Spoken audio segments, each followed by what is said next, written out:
নির্বাচন বানচালকারীদের স্বার্থেই পিআর আন্দোলন বলছে বিএনপি। ফ্যাসিস্ট ও অগণতান্ত্রিক শক্তির পুনর্বাসনের শঙ্কা। দেশের স্বার্থে ঐক্যবদ্ধ থাকার আহ্বান জামায়াতের। জুলাই সনদ বাস্তবায়ন প্রক্রিয়া নিয়ে বৈঠক কাল। দলগুলো একমত না হলে সুপারিশ দেবে ঐকমত্য কমিশন। চূড়ান্ত সিদ্ধান্ত নেবে সরকার। জাতীয় পার্টিতে থেকে আওয়ামী লীগের এজেন্ডা বাস্তবায়ন করা ব্যক্তিরা দল থেকে চলে গেছে। ফেব্রুয়ারিতে প্রশাসনের নির্বাচনের আলামত দেখা যাচ্ছে। বিদেশে আটকে আছে পোশাক রপ্তানিকারকদের 20,000 কোটি টাকা। ক্রেতা, বাইং হাউস, শিপিং এজেন্ট এবং ফ্রেইট ফরওয়ার্ডদের প্রতারণাকে দুষছে বিজেএমইএ। যুক্তরাষ্ট্রের শান্তি পরিকল্পনায় হামাসের আংশিক সম্মতি। ট্রাম্পের নির্দেশের পরও হামলা চালিয়ে যাচ্ছে ইসরায়েলি বাহিনী। পিআর দাবিতে আন্দোলনকারীরা নির্বাচন বানচালকারীদের পক্ষে কাজ করছে। এর মধ্য দিয়ে ফ্যাসিস্ট ও অগণতান্ত্রিক শক্তি পুনর্বাসনের সুযোগ পাবে বলে মন্তব্য করেছেন বিএনপির স্থায়ী কমিটির সদস্য সালাউদ্দিন আহমদ। আর আলাদা অনুষ্ঠানে বিএনপির সিনিয়র যুগ্ম মহাসচিব রুহুল কবির রিজভী অভিযোগ করেছেন, প্রশাসনের গুরুত্বপূর্ণ পদে একটি ধর্মভিত্তিক দলের অনুগতদের বসানো হচ্ছে। দল অনুগত প্রশাসন দিয়ে সুষ্ঠু নির্বাচন সম্ভব হবে না।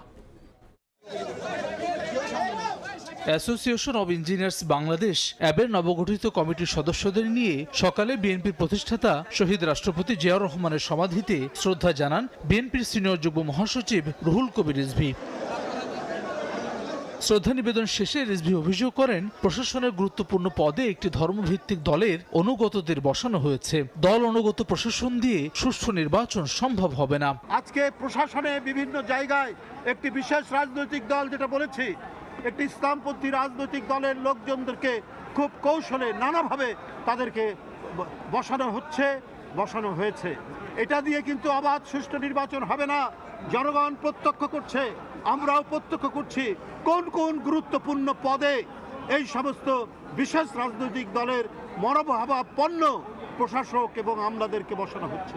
তারা কখনোই নিরপেক্ষ নির্বাচন হতে দেবে না। এদিকে রাজধানীর ইঞ্জিনিয়ার্স ইনস্টিটিউশনে ন্যাশনাল ডেমোক্রেটিক পার্টি এনডিপির প্রতিষ্ঠা বার্ষিকীর আলোচনা সভায় যোগ দেন বিএনপির স্থায়ী কমিটির সদস্য সালাউদ্দিন আহমদ। বলেন, যারা নির্বাচন বানচাল করতে চায়, পিআরের দাবিতে আন্দোলনকারীরা তাদের পক্ষে কাজ করছে। এর মধ্য দিয়ে পতিত ফ্যাসিস্ট ও অগণতান্ত্রিক শক্তি পুনর্বাসনের শঙ্কা তার। বাংলাদেশের আগামী জাতীয় সংসদ নির্বাচনকে বিলম্বিত করার জন্য এবং পারতপক্ষে বানচাল করার জন্য যে শক্তি কাজ করছে, তার পক্ষেই এই রাজনৈতিক দলটি কাজ করছে বলে আমাদের সন্দেহ। পিআর মানে আমি অনেক সময় বলেছি, এটা পার্মানেন্ট রেস্টলেসনেস। এটা স্থায়ীভাবে অস্থিরতা সৃষ্টি করে, অস্থিতিশীলতা সৃষ্টি করে রাষ্ট্রে। পৃথিবীর যে সমস্ত দেশে এটা এক্সপেরিমেন্ট হয়েছে, সেই সমস্ত দেশের নজির আপনারা খুব দেখুন। আপনারা খুব সম্প্রতি দেখবেন নেপালের রাজনৈতিক পরিস্থিতি, সেখানেও পিআর বিদ্যমান। যেসব দেশে পিআর আছে সেখানে অস্থিতিশীল পরিবেশ বিরাজ করছে উল্লেখ করে সালাউদ্দিন বলেন, এমন ব্যবস্থা চায় না জনগণ। ফেব্রুয়ারিতে নির্বাচনের নামে প্রহসন হতে যাচ্ছে বলে মন্তব্য করেছেন জাতীয় পার্টির চেয়ারম্যান জিএম কাদের। শনিবার ঢাকা রিপোর্টার্স ইউনিটিতে জাতীয় মহিলা পার্টির কেন্দ্রীয় বর্ধিত সভায় প্রধান অতিথির বক্তব্যে তিনি একথা বলেন। জিএম কাদের বলেন, শেখ হাসিনা খারাপ নির্বাচন করেছেন, কিন্তু এখনও ভালো নির্বাচনের লক্ষণ দেখা যাচ্ছে না। তাই নিরপেক্ষ সরকারের অধীনে নির্বাচনের দাবি জানান তিনি। জাতীয় পার্টি সবসময় নির্বাচনে ছিল, এখনও নির্বাচন করবে। জাতীয় পার্টিতে থাকা সত্ত্বেও যারা আওয়ামী লীগের এজেন্ডা বাস্তবায়ন করেছে তারা দল থেকে চলে গেছেন বলেও মন্তব্য করেন জিএম কাদের।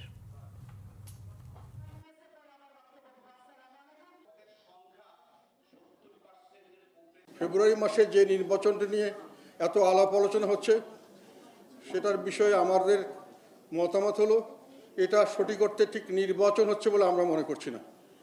এটা নির্বাচনের নামে কিছুটা প্রহসন হচ্ছে বলেই আমার বিশ্বাস।